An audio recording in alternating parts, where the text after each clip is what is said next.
गिनती की किताब उसके 25 अध्याय और उसकी 13 पद। गिनती की किताब 25 अध्याय का 13 पद में इस प्रकार लिखा है, वह उसके लिए, उनके बाद उनके वंश के लिए सदा के याजक पद की वाजा होगी, क्योंकि उससे अपने परमेश्वर के लिए जलन उठी और उसने इस्राएलियों के लिए प्रायश्चित किया। आज सुबह जब इस वचन पढ़ रहा था तो मैं इस वचन को सुन रहा था, तो मैंने कोई मैसेज तैयार करके नहीं रखा था, लेकिन अचानक मेरे मन में ये वचन जब आया तो मैंने सोचा इसके बारे में 2 शब्द आपसे बारे में बात करूं। ये जो गिनतियों की किताब जो हम पढ़ के आ रहे हैं, मैं पिछले कुछ दिन से मैं भी इसको ध्यान से पढ़ रहा हूं।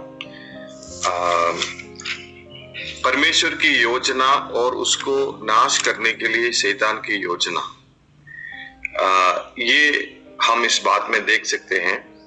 परमेश्वर इस्राएली लोगों को जब बुलाया एक अलग जाति बनने के लिए, अलग सेपरेशन के लिए, ताकि परमेश्वर का एक उद्देश्य था उस मसीहा को, जो जगत के उद्धारकर्ता को इस पृथ्वी पर लाने के लिए परमेश्वर अब्राहम को बुलाकर अलग किया।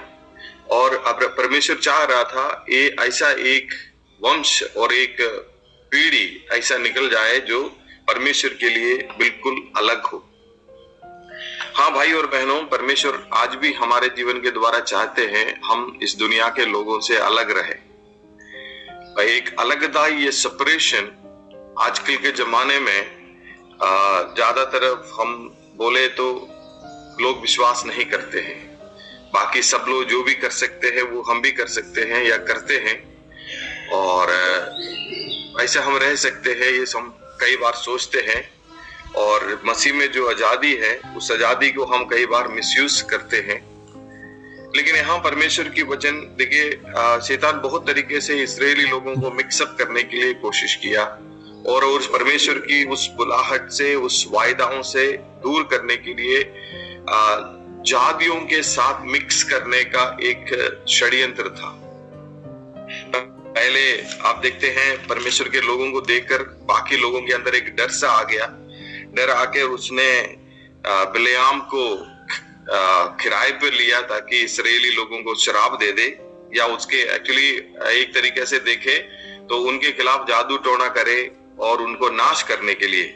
लेकिन 23 अध्याय का 23 पद में लिखा है, अगर कोई भी इस बात को ध्यान देना चाहते हैं, इसमें इस प्रकार लिखा है, 23 अध्याय का 23 पद में लिखा है, नीचे कोई भी मंत्र याकूब पर नहीं चल सकता और इसराइल पर भावी कहने का कोई अर्थ नहीं रखता।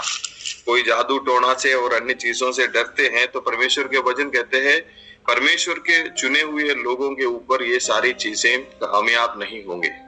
चाहे शैतान कितना भी हथियार बनाए, वो प्रभु के लोगों के ऊपर कामयाब नहीं बनाएंगे। लेकिन कामयाब तब बनता है जब हम खुद जाकर उसके शिकार बनते हैं।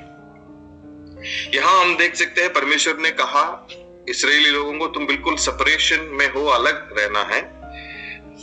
लेकिन यहाँ 25 अध्याय में हम ये देखते हैं इस्राएली लोग व्यभिचार करने लगे उधर के जो लोकल स्त्रियों के साथ मिलकर, और ये सारी बातें हमने आज पढ़ा। लेकिन मेरे जो अटेंशन को, मैंने जो ध्यान दिया आज सुबह, या एक तरीके से प्रभु ने मुझसे जो बात किया वो ये थे 13 अध्याय में, जब परमेश्वर के लोग जब गलत किया, उसमें से एक व्यक्ति उठकर उसके बीच में एक ऐसा कार्य किया जो हमारे दृष्टि में अच्छा नहीं रहा। उसने अपने लोगों से उनको ही मारने शुरू किया।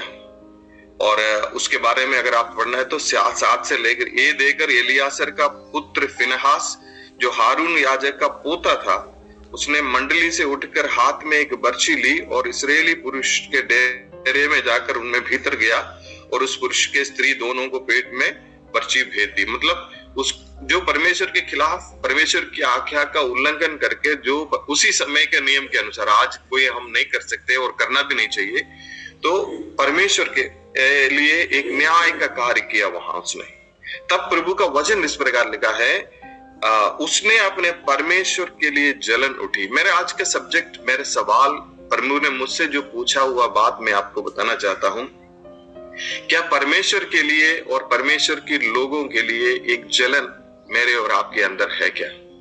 या परमेश्वर के कार्यों के लिए एक जलन, एक ज़ील मेरे और आपके अंदर है या नहीं? मैं बस आज सुबह जैसे ही मैंने ये वचन सुन रहा था तो मैंने सोचा कई बार प्रभु आपके लिए जो ज़ील था हमारे अंदर वो कम हो गया कि ज्यादा हो गया? कितना भी मुश्किल, मैं जस्ट रिसेंटली हम लोग अभी हरियाणा पंजाब में एक ट्रिप में गए थे, तो मैं उस समय याद कर रहा था इन सब जगहों में घूम घूम कर टीम के साथ कितनी मुश्किल परिस्थितियों को उठाकर प्रभु के लिए सेवा किया। कई बार ऐसा समय आए हैं हम रास्ते के किनारे पे भी सोना पड़ा, मतलब रात में नहीं लेकिन कई बार ऐसे खाना भी बनाना उधर ही हम सोते थे, एक गाड़ी थे उसी में बन के, और उस समय कभी थका नहीं, कभी कोई शिकायत नहीं था, और इस तरीके से परमेश्वर का सेवा करते थे क्योंकि परमेश्वर के लिए एक ज़ील था हमारे अंदर। लेकिन धीरे धीरे जैसे परमेश्वर हमें आशीषें दी और धीरे धीरे हम परमेश्वर के लिए कार्य करने लगे और हमारी प्रार्थनाओं में, आराधनाओं में, प्रभु का सेवकाई के प्रति अभी पहले जैसे एक ज़ील या जुनून हमारे अंदर कम हो गया करके मुझे ऐसा लगा। तो आज सुबह ये प्रभु ये वजह हमसे बात कर रहे, परमेश्वर के लिए, प्रभु के कार्य के लिए एक ज़ील प्रभु का सेवकाई के लिए बहुत जरूरी है। भाई और बहनों, प्रभु चाहते हैं हम उस जुनून के साथ प्रभु का सेवकाई करें जिस जुनून के प्रभु हमें बुलाया है। आज हम कुछ भी देखें, कलीसिया में कुछ भी हो जाए, हमें कोई फर्क नहीं पड़ता चाहे गलत हो चाहे सही हो जाए, हमें अपने काम से मतलब है। मैं किसी को दोष नहीं दे रहा हूं, लेकिन ये ऐसा हो गया है, ऐसा मुझे लग रहा है। जो कई बार हम ऐसा करते हैं, बहुत कुछ हमें मालूम है लेकिन हमारे अंदर वो ज़ील खत्म हो गया, इसलिए हम परमेश्वर के लिए नया कोई काम करने की इच्छा नहीं, जैसे चल रहे हैं वैसे हम चल के जा रहे हैं, क्योंकि हम इस तरीके से आशीषित हुई हैं जो आज हमारे पास कोई कमी नहीं, प्रार्थना नहीं किया तो भी कल के लिए खाना है हमारे घर पे, और प्रार्थना आराधना नहीं किया तो भी हमारा काम चल जाएगा, हमें मालूम है। इसलिए भी हो सकता है या जो कुछ भी हो, लेकिन यहाँ परमेश्वर के लिए बाकी सारे लोग चुप रहने के टाइम एक व्यक्ति खड़े होकर परमेश्वर के लिए वो न्याय किया, क्योंकि उसको मालूम था, उस व्यक्ति को इसलिए मालूम था क्योंकि ये व्यक्ति एक गलती इसलिए नहीं कर रहे क्योंकि परमेश्वर की उस प्लान के खिलाफ शैतान की योजना को वो खत्म कर रहा है। कई बार हम जातियों के साथ मिक्सअप कर हमारे वैल्यूज को, हमारी सारी परमेश्वर के वचन की जारी बातों को, हम उस सीमाओं को तोड़कर जब आगे बढ़ते हैं तो हमको ये नहीं मालूम, हम सोच रहे ठीक है सब चल रहा है, वो सब जैसे चल जाएगा, लेकिन एक बात याद रखना, मैं और आप परमेश्वर की उस योजनाओं के खिलाफ चल रहा है, क्योंकि परमेश्वर हमेशा हमें एक सेपरेट जाति बनने के लिए, एक अलगता, दुनिया के लोगों के साथ बिल्कुल एक अलग जाति बनाकर परमेश्वर को अपने काम के लिए इस्तेमाल करना चाहते हैं। उनकी सारी रीति रिवाजों को, उनकी सारी बातों को मानने का कई लोग सलाह देते हैं, लेकिन प्रभु का वचन हमें ऐसा नहीं देते। हो सकता है मैं जो बोलने में हमें थोड़ी सी अच्छा नहीं लगेगा, लेकिन एक और वचन में बोल के मैं इस बात को समाप्त करना चाहता हूँ। ये वचन जरूर एक बार पढ़ ले, यूहन्ना रचित सुसमाचार उसकी 2 अध्याय उसकी 13 पद से, यूहन्ना 2 अध्याय उसके 13।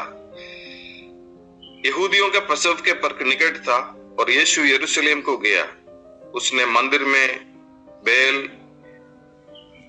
भेड़ और कबूतर बेचने वाला और सराफों बैठा हुआ पाया।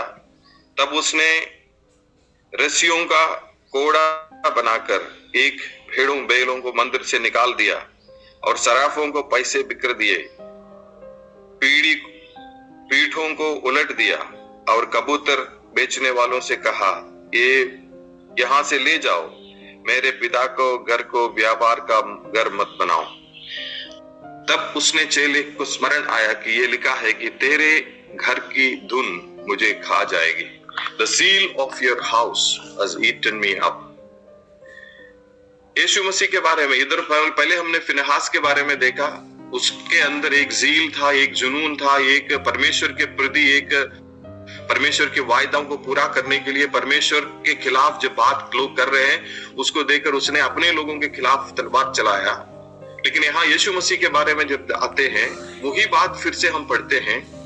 जब यीशु मसीह ने मंदिर में प्रार्थना के लिए, जो मंदिर को मेरा घर को प्रार्थना का सभा कहा जाएगा, आज वहां बिजनेस चल रहे हैं। क्या बिजनेस चल रहे हैं? वहां हम लोग पढ़ के देखे, वहां कबूतर बेचने वाले हैं और पैसा मनी चेंजर्स हैं और बहुत कुछ ऐसे बिजनेस चल रहे हैं वहां। आज हम कलीसियाओं में भी और अन्य जगहों में जो देखते हैं, प्रार्थना का भवन में मुझे ऐसा लगता है आजकल जो जहां बहुत बड़े बड़े बातें हो रहा है, वहां प्रार्थना से ज्यादा, आत्मिक बातों से ज्यादा बिजनेस की बातें चल रही है। कई जगहों में तेल बेच रहा है, कई जगह में रूमाल बेच रहा है, कई में XYZ जो भी हो। इसको देखकर बहुत लोग कहते हैं बहुत अच्छी बात है, प्रभु का कलीसिया तो बढ़ रहा है, लेकिन परमेश्वर की कलीसिया को, मिनिस्ट्री को हम कई बार बिजनेस का अड्डा बना देते हैं। भाई और बहनों, परमेश्वर के वचन यीशु मसीह ने कहते, तेरे घर का धुन मुझे खा गया। प्रभु यीशु मसीह आज हमारे इन सारी चीजों को अगर देखा हो जा तो उस समय उसने एक घोड़े बनाकर सबको ऐसा मार मार कर घर से बाहर निकाला। कभी कभार ऐसा भी लगता है ये भी बात हमारे जीवन में भी हो सकता है। जो आज हम परमेश्वर के सन्निधि में ये प्रार्थना करना चाहिए, प्रभु आपका वो ज़ील हमारे अंदर ऐसा दे ताकि हम परमेश्वर के वचन के खिलाफ जो भी हो रहा है उसके खिलाफ आवाज उठा सके और उसके लिए हम कार्य कर सके। तेरे घर का धुन ने मुझे खा डाला है। हम प्रार्थना करेंगे परमेश्वर से, प्रभु वो जो ज़ील जो परमेश्वर की सेवकाई के प्रति मेरे अंदर पहले था, ऐसा मेरे अंदर वापस दे, ताकि हम एक नामधारी मसीह, नामधारी सेवक, नामधारी प्रभु का दास बनकर रहने के लिए नहीं, बल्कि परमेश्वर की इच्छाओं को, परमेश्वर की उन योजनाओं को समझते हुए प्रभु उस खोया हुआ उस जुनून को, परमेश्वर की सेवकाई के प्रति जो पैशन को हम अपने जीवन में वापस लेकर परमेश्वर जब भी कुछ कार्य करे, भले ही सारे लोग हमारे खिलाफ हो जाए, लेकिन परमेश्वर के लिए खड़े होने के लिए इन दिनों में ऐसे फिनहासों को, ऐसे प्रभु के दासों को परमेश्वर की आवश्यकता है इस अंतिम दिनों में। क्योंकि शैतान अपनी पूरी सामर्थ्य से कलीसिया को मिटा डालने के लिए, इसराइल को खत्म करने के लिए और परमेश्वर की सेवा को खत्म करने की कोशिश करते हैं, लेकिन ऐसा एक फिनहास, एक ऐसा लोग इन दिनों में खड़े होना परमेश्वर चाहते हैं। हो सकता है इन मॉर्निंग वॉच में इन वचनों को पढ़ने के द्वारा, सुनने के द्वारा, हम अपने कलीसिया के जो कार्य करने के द्वारा परमेश्वर ऐसे लोगों को इन दिनों में खड़ा करें। प्रभु इस वचन के द्वारा हमें आशीष दे। Thank you for the time.